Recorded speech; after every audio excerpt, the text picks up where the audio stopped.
स्वागत है सबका अगली वीडियो में। इस 6 वीडियो के अंदर हम बात करेंगे यूजर रिसर्च के बारे में।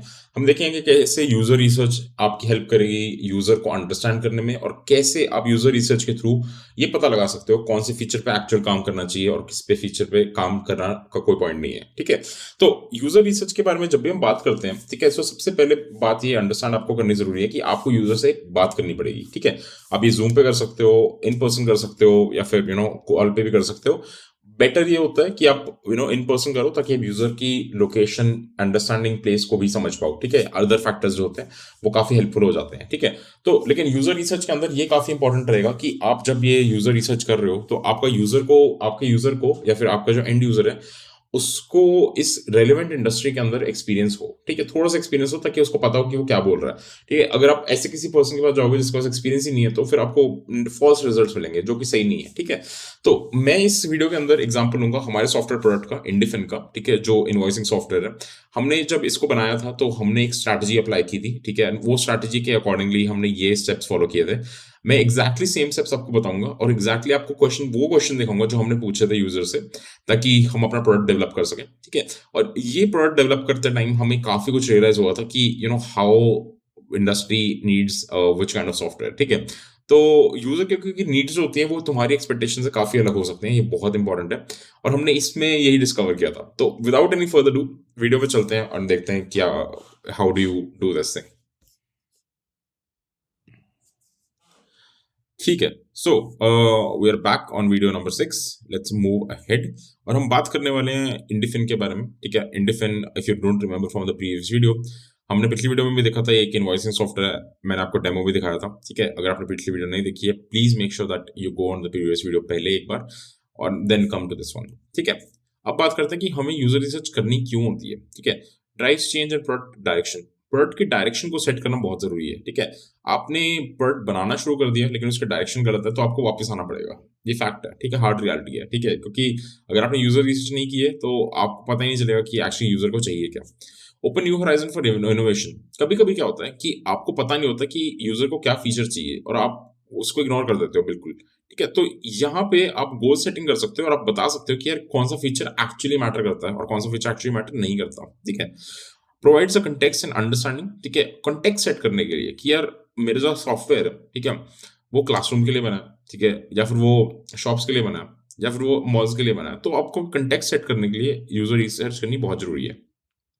चैलेंजेस एंड assumptions, अगेन मैंने इस बारे में पहले भी आपसे बात की थी कि डिजाइनर, यूएक्स डिजाइनर को क्या लगता है कि काफी चीजें अज्यूम्ड होती हैं, और वो अजम्पशन को तोड़ने के लिए आपको लोगों के पास जाना पड़ता है और लोगों से डिस्कस करना पड़ता है कि यार ये हम बना रहे हैं, इसका फ्लो ऐसे ऐसे होगा।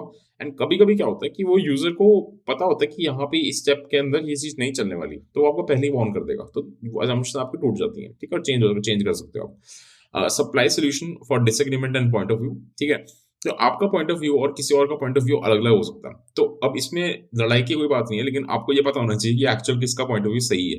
तो उसको पता करने के लिए द बेस्ट वुड बी कि आप यूजर के पास जाओ, उससे बात करो और उससे पूछो कि एग्जैक्टली आपको क्या चाहिए, तो आप उसको ठीक कर सकते हो। Test the usability of the product. ठीक है, तो आपका प्रोडक्ट कितना यूजेबल है। ठीक है, अगर आपने पहले ही एमवीपी और मिनिमम वायबल प्रोडक्ट बना लिया है, तो बाय द वे एमवीपी या फिर मिनिमम वायबल प्रोडक्ट वो प्रोडक्ट होता है जो बेसिक टेस्टिंग कंडीशन के लिए रेडी होता है। ठीक है, जो आप यूजर को दे सकते हो और वो चला के देख सकता है।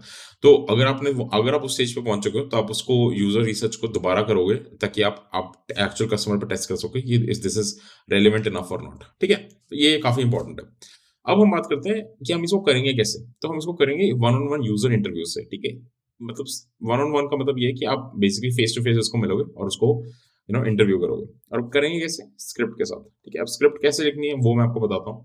ये एक्चुअल स्क्रिप्ट है जो हमने सॉफ्टवेयर के लिए यूज की थी। ठीक है, यानी काफी प्लानिंग्स के बाद हमने इसके ऊपर आए थे कि this is the right approach to do it. पहले हम स्टार्ट करते हैं सेक्शन 1 से। ठीक है, और ये क्वेश्चन हैं तो आप मतलब इनको क्वेश्चंस को पूछ सकते हो। I would recommend going out with the phone. ठीक है, या फिर वॉइस रिकॉर्डर, ताकि आप यूजर की फीडबैक को रिकॉर्ड कर सको, क्योंकि लिखने वाला अगर आप दोगे तो आई थिंक वो काफी फ्रिक्शन वाला हो जाता है, आधे यूज से ज्यादा लोग करते नहीं है। ठीक है, what is a professional industry, तो आप ये पूछते हो कि कौन से प्रोफेशन या इंडस्ट्री का वो बंदा है। ठीक है, how many years of experience do you have in the field, experience जानना। ठीक है, of course how many clients do you typical invoice each month, क्योंकि हमारा इनवॉइसिंग सॉफ्टवेयर था तो हमने पूछा कि आप कितने क्लाइंट्स को इनवॉइस करते हो। What is the level of experience with your invoicing software, आपने सॉफ्टवेयर चलाया कि नहीं चलाया। काफी सरप्राइजिंगली काफी सारे ऐसे क्लाइंट्स हमने देखने को मिले जिन्होंने अपने खुद के इनवॉइसिंग सॉफ्टवेयर खुद नहीं चलाए हैं, ठीक है, वो कोई और कैश टेंडर बंदा चलाता है, ठीक है।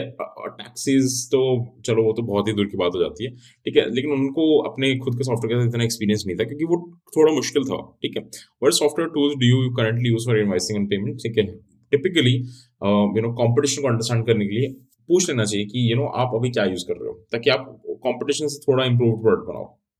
सेक्शन 2 की बात करते हैं, तो यहाँ पे आप पर्पस बेस्ड क्वेश्चन पे आ जाते हो, ठीक है। अब आपने नैरो डाउन करना है कि आपको क्या एग्जैक्टली पूछना है। What is the primary purpose of invoicing software for you, ठीक है। प्राइमरी पर्पस क्या है कि इनवॉइसिंग के लिए क्यों यूज करते हो, आपको कस्टमर्स को इनवॉइस करना है या बिजनेस को इनवॉइस करना है, किसको एग्जैक्टली वो इनवॉइस करना है। How important is you to have a clear overview of your invoicing and payment data. आपका डेटा जो है, ठीक है, उसको कितना क्लियर व्यू आपको चाहिए, ठीक है। आपको लग रहा है कि यार नहीं, डेटा जो है वो सही नहीं है या फिर डेटा में प्रॉब्लम्स है, तो आप बताओ, ठीक है, ताकि it's understandable. How important is to you to be able to create customize and brand invoice. बहुत कॉमन प्रॉब्लम हमने इंडिया में देखी कि a lot of invoicing software बहुत जेनरिक होते हैं, ठीक है, उनके अंदर ना लोगो आता है ना और कोई चीज आती है।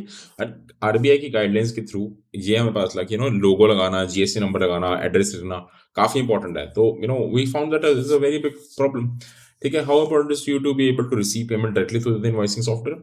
इसमें हमें कुछ ज्यादा अच्छा फीडबैक मिला नहीं, क्योंकि हर एक बंदे ने हमें यही बोला कि वो बैंक को और इनवॉइसिंग सॉफ्टवेयर को अलग अलग रखना चाहते हैं, विच वॉज वेरी अंडरस्टैंडेबल। तो हमने ये फीचर ड्रॉप कर दिया। इनिशियली हमारी assumption थी कि ये चलेगा, ठीक है। तो फिर हम आते हैं सेक्शन 3 पे, जो कि हमारा last end of interview question का सेट है, ठीक है। How often do you typically use invoicing software, कितनी फ्रीक्वेंटली आप बिलिंग करते हो, ठीक है। तो ये पूछना भी रेलेवेंटली इंपॉर्टेंट था। What is the most frustrating part of your invoicing software, absolutely important, ठीक है। सबसे अनोइंग पार्ट क्या है, सॉफ्टवेयर को चलाना मुश्किल है, उसमें बिल जनरेट करना मुश्किल है, टैक्स फाइल करना मुश्किल है, क्या इनवॉइस मतलब दिक्कत क्या है, सबसे इंपॉर्टेंट चीज, ठीक है। What is the most important factor for you when choosing your invoicing software, ठीक है। अब ये सोचो कि अगर आपने कोई नया बिजनेस ओनर को मिले हो, ठीक है, तो उसके लिए अलग एक्सपेक्टेशन होंगी, कोई मैच्योर बंदा है उसके लिए अलग एक्सपेक्टेशन होगी, ठीक है। तो ये डायनेमिक क्वेश्चन है, ठीक है। तो इनके आंसर्स काफी वेरी कर सकते हैं from one point two the other, ठीक है। Have you ever experience any issue with invoicing software, if so please describe, ठीक है। पहले जो सॉफ्टवेयर यूज कर रहे हैं उनके अंदर कोई प्रॉब्लम आई है, डेटा की प्रॉब्लम आई है, डेटा लॉस की प्रॉब्लम आई है, तो इस पे हमें एक्चुअली काफी फीडबैक मिला था कि उनका डेटा का बैकअप नहीं था। तो इफ यू चेक आउट इंडिफिन, ठीक है, इंडिफिन के अंदर ऑटो बैकअप जनरेशन का ऑप्शन है, जो कि ऑटोमेटिकली बैकअप जनरेट करके क्लाउड के ऊपर स्टोर करता रहता है। इफ यू वांट लोकली भी स्टोर कर सकते हो, डेटाबेस का भी पूरा का पूरा बैकअप स्टोर करता है। काफी इंपॉर्टेंट फीचर हमें लगा, तो हमने उसको बिल्ड भी किया है इसके अंदर, ठीक है। बट काफी लोगों को ये प्रॉब्लम आती है, ठीक है, तो ये पता होना चाहिए कि एग्जैक्टली उन्हें क्या प्रॉब्लम आ रही है। बस इस वीडियो में इतना ही है। आई होप जो आप टास्क जिस या फिर जो आप ऐप पे काम कर रहे हो उसके लिए जो आप यूजर रिव्यू क्वेश्चंस बनाओ, ठीक है, उसको एक बार टेस्ट करो, ठीक है। And I hope you understood this video. मैं अगली वीडियो में आपको मिलता हूँ, तब तक के लिए पीस।